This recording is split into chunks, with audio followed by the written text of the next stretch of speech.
네, 오늘 말씀을 가지고 새해 복 많이 받으세요라는 제목으로 함께 말씀을 나누고자 합니다. 제목만 보시면 도대체 목사님이 뭔 말을 하려고 그러나 싶으실 것입니다. 그리고 오늘 아까 우리 목사님 찬양 인도하셨고 호산나 찬양대의 찬양을 통해서 제가 해야 될 말은 다 한 것 같으니 그냥 옆에서 인사하고 제가 설교를 마무리해도 될 것 같은데, 그럼에도 불구하고 긴 시간이지만 함께 말씀을 조금 나누고자 합니다. 우리 서로 한번 인사 한번 할까요? 자, 주변 성도님들과 함께 새해 복 많이 받으세요라고 인사 한번 하겠습니다. 네, 새해 복 많이 받으십시오. 네. 우리나라는 새해가 되면 새해 복 많이 받으세요라고 인사를 합니다. 그리고 복 받는 거 참으로 좋아합니다. 그렇죠? 복을 빌기도 하고 복을 많이 받습니다. 그리고 인사를 두 번이나 합니다. 1월 1일 그리고 구정, 신정과 구정에 두 번에 걸쳐서 우리는 새해 복을 많이 받으라고 덕담을 나누기도 인사를 합니다. 이렇게 복이라는 것은 참으로 좋습니다. 복 받기를 싫어하는 사람이 없듯이 우리는 복이라는 것은 참으로 좋은 것입니다. 그래서 인간이 육신을 살아가는 동안 그의 일상이 잘 되는 것을 우리는 복이라고 부릅니다. 모든 종교들이 그것을 지향하고 있고 인간의 모든 노력들이 우리의 삶이 잘 되기를 위하여 복받기를 원하여 달려가고 있습니다. 그렇다면 성경에서 말하는 복이란 무엇일까요? 우리가 그토록 바라고 원하는 복은 성경에서 도대체 뭐라고 말씀하고 있는지를 오늘 한번 살펴보고자 합니다. 우리는 성경을 보다 보면 복받은 사람들의 이야기를 보게 됩니다. 아브라함, 요셉, 다윗, 욥 등 하나님의 복을 받았다라고 말하는 사람들을 볼 수 있습니다. 그런데 그들의 삶을 한번 돌아보면 참으로 복 받았구나, 복의 근원이고 또한 애굽의 총리까지가 되고 또한 욥은 많은 것들을 받게 되었고 다윗 또한 왕이 되었음을 우리는 알 수 있습니다. 그런데 그들의 삶을 보면 우리가 원하는 복과 다른 삶을 그들은 살아왔습니다. 과연 그들이 받은 복은 어떤 것일까요? 우리는 이 질문에 대한 답을 오늘 읽었던 말씀 시편 73편 28절의 말씀에서 우리가 알 수 있습니다. 우리 다 같이 다시 한번 이 말씀을 함께 읽어보도록 하겠습니다. 하나님께 가까이함이 내게 복이라. 내가 주 여호와를 나의 피난처로 삼아 주의 모든 행적을 전파하리이다. 아멘.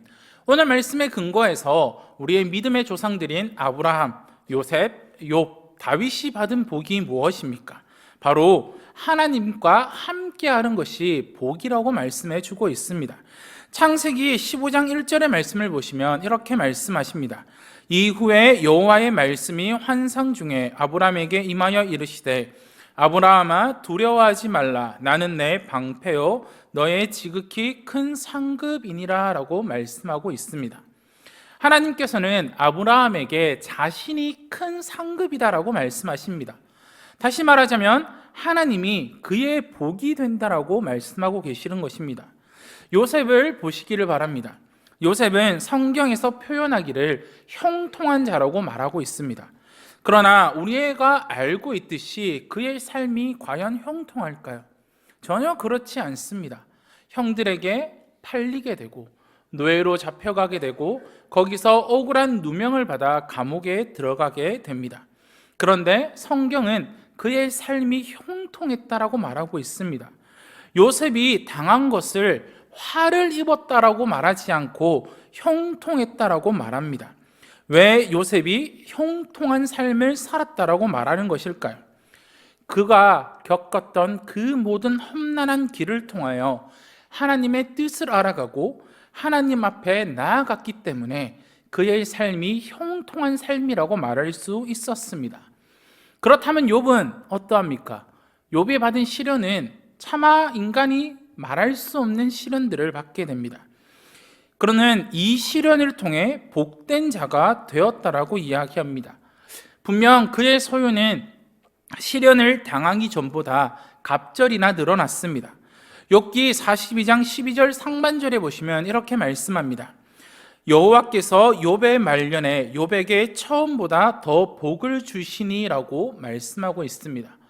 우리가 욥기를 읽어보면 욥이 받은 저 복을 나도 받고 싶다. 하나님, 내게 고난이 있더라도 하나님이 주시는 그 복, 내게 갑절의 복을 달라고 요구할 때도 분명히 있을 겁니다. 하지만 욥이 받은 복이 그것이 아닙니다.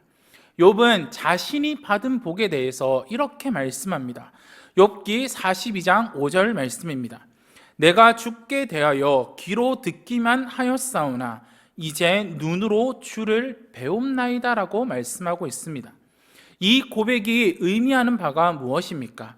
욥은 자신이 주를 더욱 가까이 알게 됨이 기쁨이다라고 말씀하고 있습니다. 다윗은 어떠합니까? 우리는 다윗을 복된 인물로 알고 있습니다. 그러나 그의 삶은 전혀 그렇지 않습니다. 왕이 되었으나 왕위에 앉지 못하고 많은 세월을 이방 땅으로 피해 다니면서 자신의 목숨을 구하기 위해 미친 척까지 하였습니다. 왕이 되었어도 그의 삶은 평탄하지 않았습니다. 아들의 반역이 있었습니다. 하지만 그의 삶을 복된 삶이라고 말합니다. 그 이유는 하나님이 그와 함께 하셨기 때문에 그가 복된 삶을 살았다라고 말할 수 있는 것입니다. 이와 같이 구약의 모든 가시적인 복의 형태는 하나님이 함께 하신다라는 표현을 담고 있습니다. 오늘 말씀에서도 시편 73편에서도 우리에게 하나님이 가까이 함이 복이다라고 말씀해 주고 있습니다. 왜 하나님을 가까이 함이 우리에게 복이 되는 것일까요? 저는 오늘 이 시편 73편의 말씀을 통하여 그 이유를 알아가고자 합니다. 시인은 73편 1절에서 자신의 믿음을 고백하고 있습니다. 하나님이 참으로 이스라엘 중 마음이 정결한 자에게 선을 행하시나라고 고백하고 있습니다. 그런데 시인의 이런 고백은 2절에서 흔들리고 있는 것을 우리는 볼 수 있습니다. 2절과 3절에서 시인은 이렇게 고백합니다. 나는 거의 넘어질 뻔하였고 나의 걸음은 미끄러질 뻔하였으니 이는 내가 악인의 형통함을 보고 오만한 자를 질투하였음이로다 라고 말씀하고 있습니다. 하나님보다 자신을 더 높이고 자랑하는 오만한 악인들이 잘 되는 것을 보면서 그들에 대한 질투로 인하여 거의 넘어지고 미끄러질 뻔하였다라고 시인은 고백합니다. 1절에서 고백한 믿음인 진리와 경건함의 길을 포기할 뻔했다라고 시인은 고백하고 있습니다. 왜 그렇습니까? 시인은 악인의 형통함과 그들의 교만 때문에 그리고 자신의 고난 때문에 힘들어하고 있었음을 고백하고 있는 것입니다. 시인이 보기에는 악인들이 온갖 악을 행하고도 하나님께 대하여 매우 교만하면서도 하는 일마다 다 잘 되어 보입니다. 그들은 일반 사람들이 당하는 고난이나 고통 없이 건강하게 살다가 죽는 모습을 보여줍니다. 또한 시인은 6절에서 7절 말씀을 통해 악인들이 교만하고 폭력적인 삶을 말해주고 있습니다. 8절과 9절에서는 악인들이 하는 말에 대해서 말해주고 있으며 10절과 11절에서는 악인들의 말과 행동과 번영이 초래한 결과에 대해서 말해주고 있다라는 것입니다. 이런 악인들의 번영이 하나님의 백성들에게 미치는 영향력을 시인은 이렇게 말씀해주고 있습니다. 시편 73편 10절의 말씀입니다. 그러므로 그의 백성이 이리로 돌아와서 잔에 가득한 물을 다 마시며 라고 말씀하고 있습니다. 하나님의 백성들이 악인들의 번영에 유혹되고 악한 행동들에 주눅이 들어 하나님의 백성들이 하나님을 배반하고 악인들에게로 돌아가고 있는 모습을 말해주고 있는 것입니다. 특히 11절 말씀을 보시면 시인은 이렇게 말씀합니다. 말하기를 하나님이 어찌 알랴 지존자에게 자식이 있으랴 하는도다 라고 말씀하고 있습니다.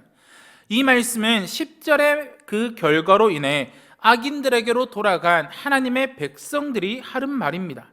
자신들의 악한 행동에 대해서 하나님이 아신다라는 사실까지도 그들은 부정하고 있는 것을 우리는 알 수 있습니다. 온갖 악을 행하면서도 이 땅에서 잘 사는 악인들의 모습은 급기야 경건한 자들의 믿음까지도 무너뜨리게 되었음을 시인은 고백하고 있습니다.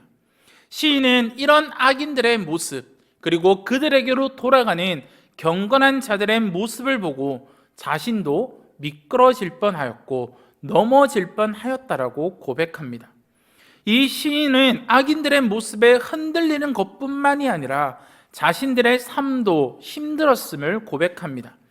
시인은 13절과 14절에서 악인들의 형통함이 더 뼈아프게 느껴질 수 있을 만한 자신의 고난에 대해서 말합니다. 시인은 악인들의 악한 마음과는 달리 지금까지 자신의 마음을 깨끗하게 유지해 왔습니다. 즉 하나님께 헌신하여 악에서 멀리하며 순결을 유지해 왔음을 이야기합니다. 그런데 시인은 13절에서 이렇게 말씀합니다. 내가 내 마음을 깨끗하게 하며 내 손을 씻어 무죄하다 한 것이 실로 헛되도다라고 이야기합니다.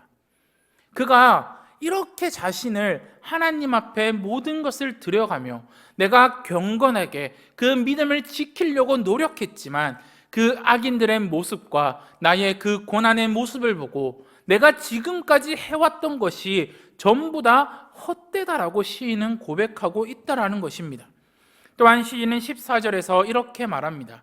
나는 종일 재난을 당하며 아침마다 징벌을 받았도다. 시인은 늘 의롭게 행동하려고 했지만 그럼에도 불구하고 자신은 하나님께서 허락하신 재난과 징벌을 가운데서 시시각각으로 고통당하고 있음을 말씀해 주고 있습니다. 이런 시인의 모습을 보면 어떠합니까?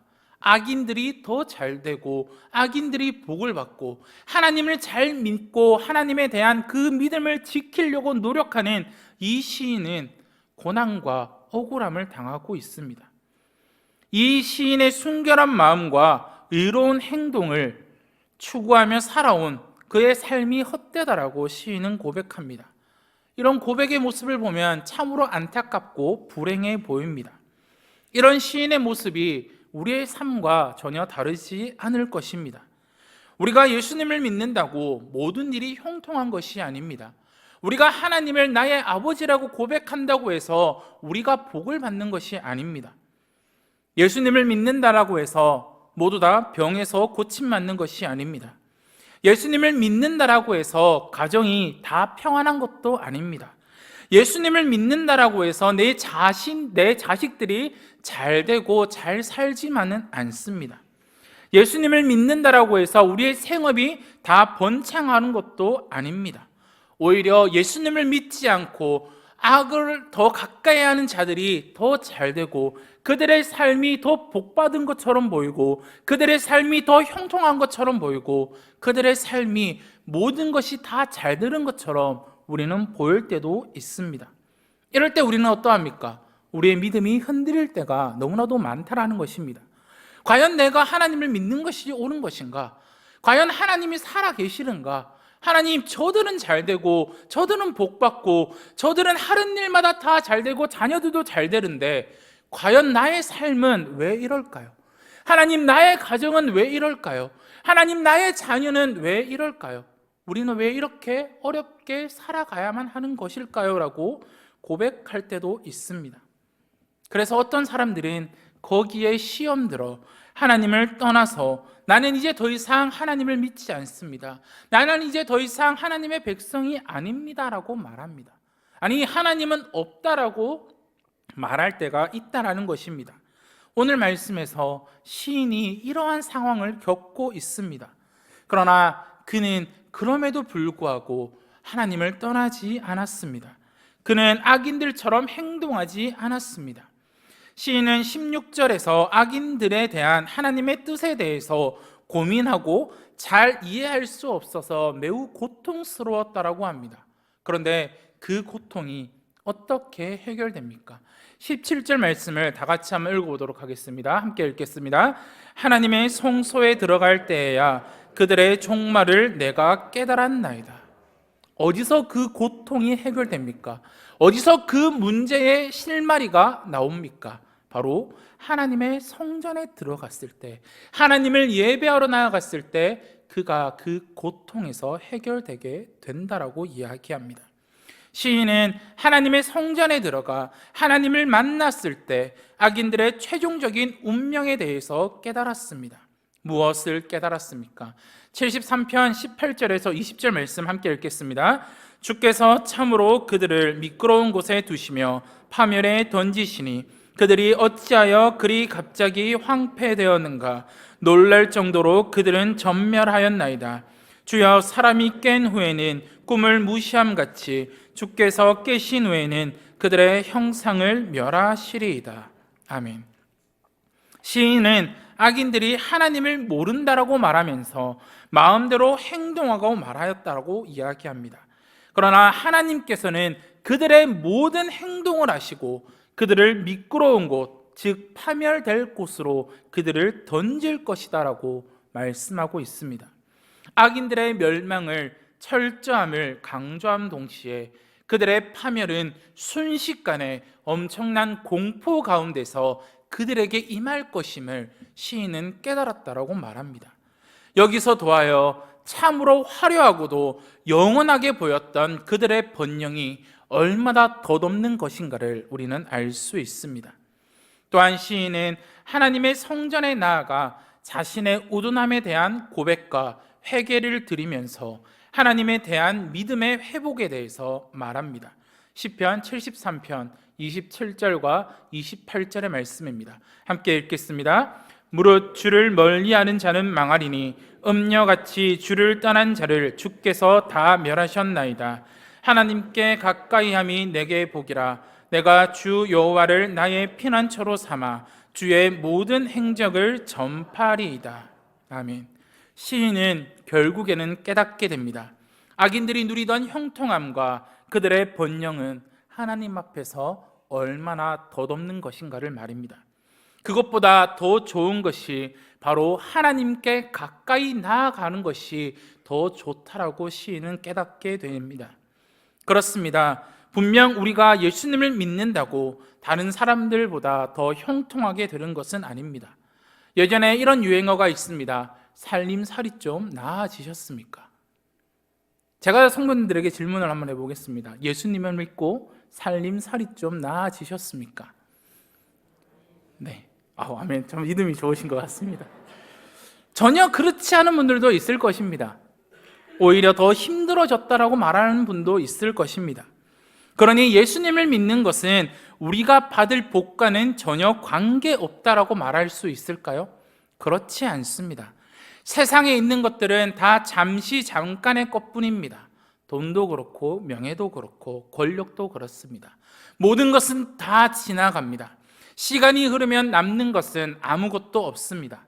그러나 우리에게 남는 것이 하나 있습니다. 그것은 바로 하나님께서 우리에게 주신 그 구원은, 그 영원한 생명은 우리에게 남아있다라는 사실입니다. 그렇기에 우리가 예수님을 믿음으로써 우리에게 주는 그 영생은 변하지 않습니다. 이 사실을 알고 믿는다면 우리가 받은 그 복이 얼마나 큰 복인지를 우리는 알 수 있다는 것입니다. 우리는 분명 하나님을 믿는 삶을 살고 있습니다. 우리는 분명 하나님을 믿는다라고 고백합니다. 그런데 하나님 믿는 우리의 삶이 복이 있다라고 말할 수 있을까요? 나의 삶이 왜 복되지 못할까요? 그것은 우리가 하나님을 가까이 하지 않았기 때문입니다. 성경에서 말하는 복은 세상의 기준과는 다릅니다.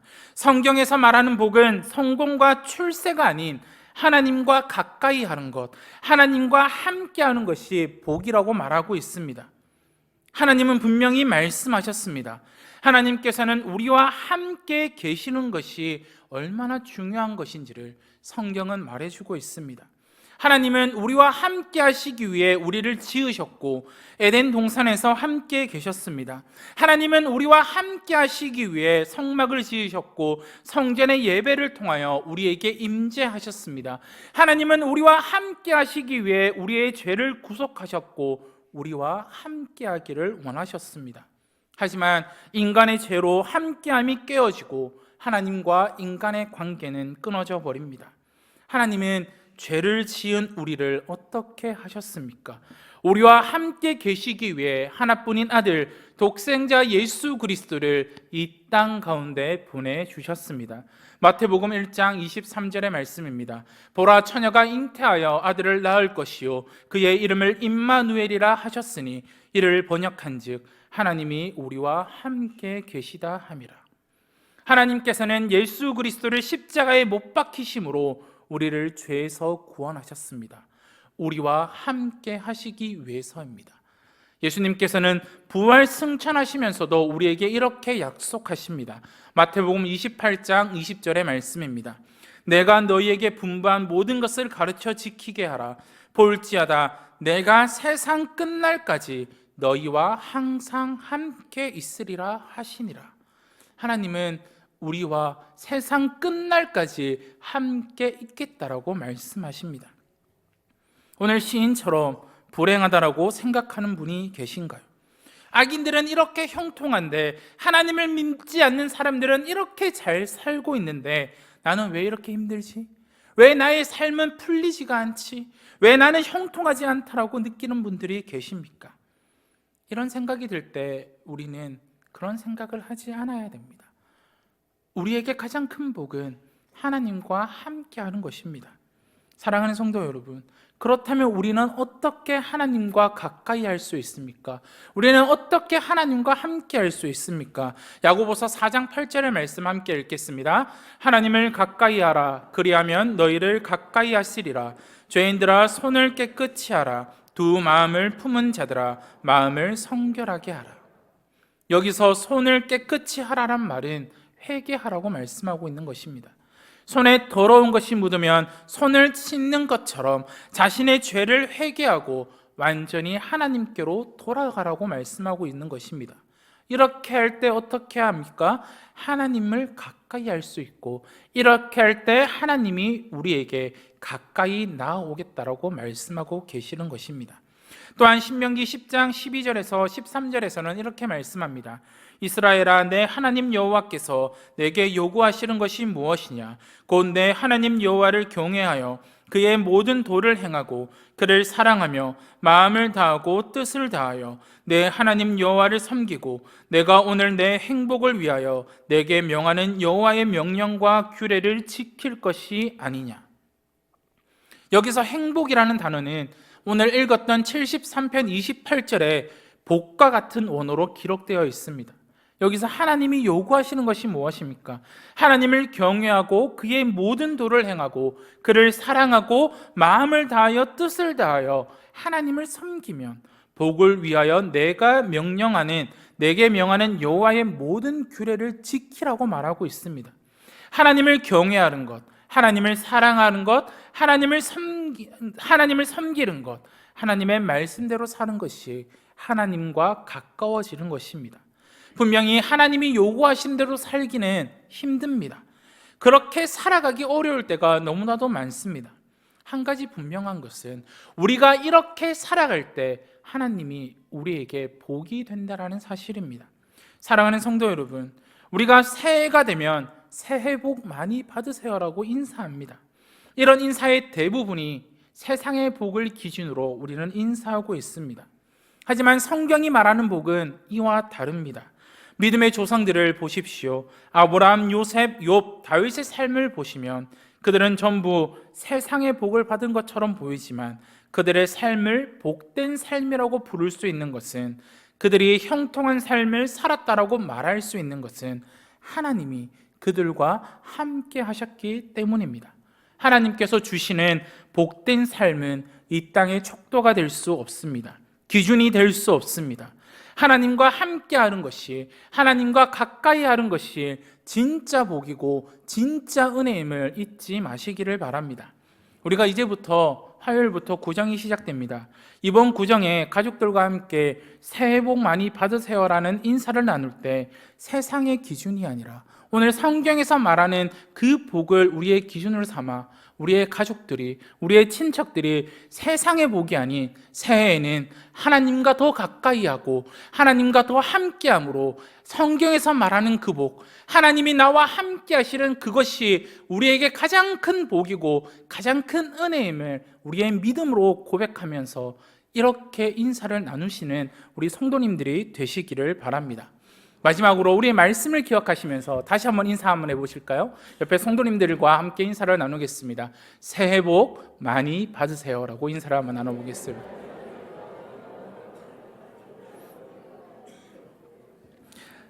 네, 이렇게 우리가 2025년도 우리가 살아가면서 우리에게 이 복들이 하나님을 가까이 하는 것이 우리의 복임을 항상 잊지 마시고 늘 하나님과 가까이 하심으로 하나님이 주시는 그 복, 나중에 우리에게 하나님께서 복된 삶을 살았다고, 형통한 삶을 살았다라고 우리가 고백할 수 있는 우리 성도님들이 되시기를 간절히 소원합니다. 함께 기도하도록 하겠습니다.